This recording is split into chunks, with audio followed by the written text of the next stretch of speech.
This just in.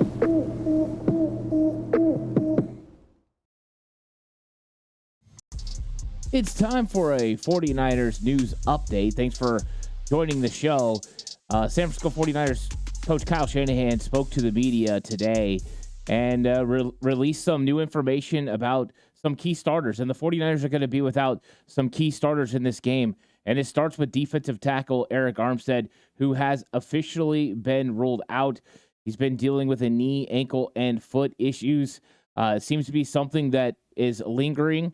And Kyle Shanahan said every week it seems like there's an opportunity for him to come back, but it's just not working out. So Armstead is not going to be available for the Baltimore Ravens game, which is a huge hit. The San Francisco 49ers know how much better Armstead makes their run defense. So defensive tackles are going to have to step up. The good news for the 49ers is Javon Hargrave is listed as questionable and has an opportunity to play in this game. Kyle Shanahan said he looked good. He did his most work in practice today, and he should be available for the game. But, of course, it's not known for sure. That's why he's questionable. So hopefully the 49ers will have Javon Hargrave, and he will be capable of helping, and it will definitely help that rotation. Hargrave and Kinlaw will start, and then you'll go with Givens and most likely T.Y. McGill, who will have his second opportunity to play on the 53-man roster this week. And so the 49ers are going to be counting on a veteran that's been around the league for a long time to get them some reps and help that rotation out. 49ers without the big dog, Eric Armstead.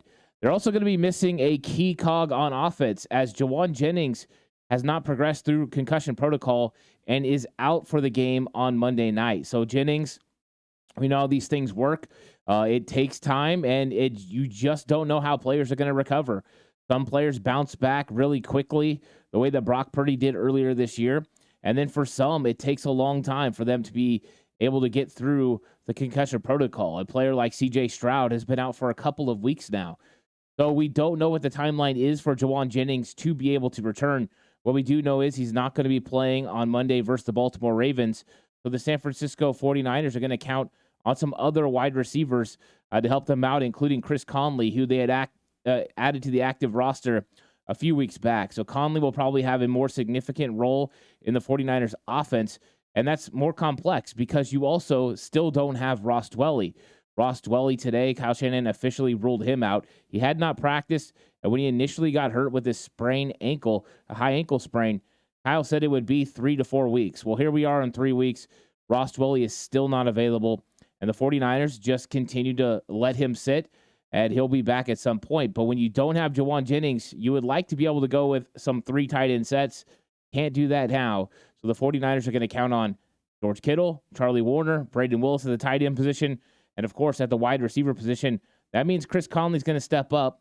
We'll see if they're able to elevate a wide receiver or if they're just going to stay with who they got. And if they do, that means Chris Conley and Ronnie Bell will be wide receivers 3 and 4, and the 49ers will roll that way. There is a likelihood we could see Willie Snead elevated for this game, but it's a wait and see. T.Y. McGill for sure elevated, and we'll see what happens with the wide receiver position.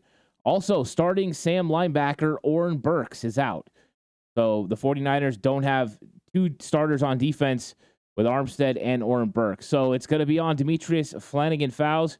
It's going to be on the 49ers nickel corner like Deommodore Lenoir to step up and make plays for this 49ers defense.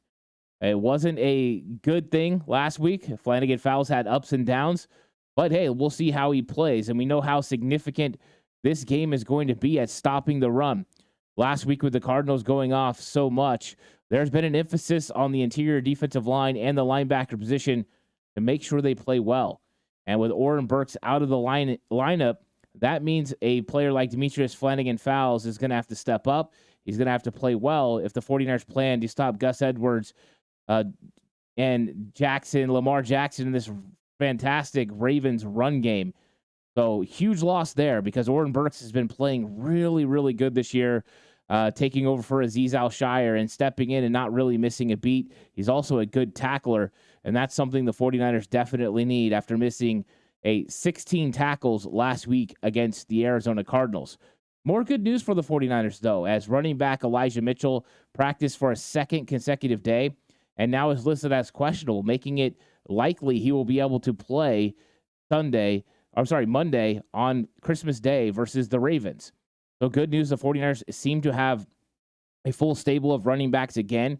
Of course, earlier in the week, the 49ers added Jeremy McNichols to their active roster, so he's going to be available. So the 49ers will go in with 4 running backs, it appears, to be able to take on the Baltimore Ravens. Now, whether McNichols is active for the game or not is to be seen, but it is nice that the 49ers finally have their 1-2-3 punch back at the running back position. Mitchell has missed the last 2 games. Left off the injury report is Spencer Burford. So 49ers right guard Spencer Burford will be back. Now, of course, we don't know if he's going to be starting or if it will be John Feliciano who gets the reps at right guard. But the 49ers now have a full stable, and that's good because backup offensive lineman Ben Barch has an injured finger. And I gave a little chuckle because it seems like every time you get one guy back, somebody else goes down with something. Barch missed practice today and was unavailable. So the 49ers now have Spencer Burford or John Feliciano to be the main rotation piece on the interior offensive line. We'll see if Barch is able to go with him missing with the finger. I don't know how significant it is. Yes, hands are important for offensive linemen, but depending on what finger it is, a lot of times they could do a tape job, put some things together, glove him up, and have him capable and ready. Even though he hasn't got very many reps this season for the 49ers, the 49ers need to make sure they have a steady rotation just in case they suffer an injury, because this Baltimore Ravens defensive line is no joke, and they're going to put a lot of pressure on the 49ers offensive line to do very well. So the big news is the 49ers are going to be missing some guys in this game, but there's good news because at least it's not both defensive tackles. Hargrave should be available. Hopefully he will be available, but Armstead is out, and so is Oren Burke. So losses there on offense. You have the loss of Javon Jennings. 49ers are not going into this game full strength. They're going to have to compete. The other players are going to have to step up. The next man up mantra is always a key thing, and that's what Nick Bosa said this week. Nick Bosa said, hey, these players are preparing like they're going to be starting just in case, and they have to be ready. The same way that Sam Darnold stepped up last week and was ready for his moment in those reps, the same way that Brock Purdy did last year when he had to step in for Miami. He prepared like he was a starter, and when he got in and got those starter reps, he took advantage of it. So it's opportunities for other players to step up, and the 49ers are going to need it this week.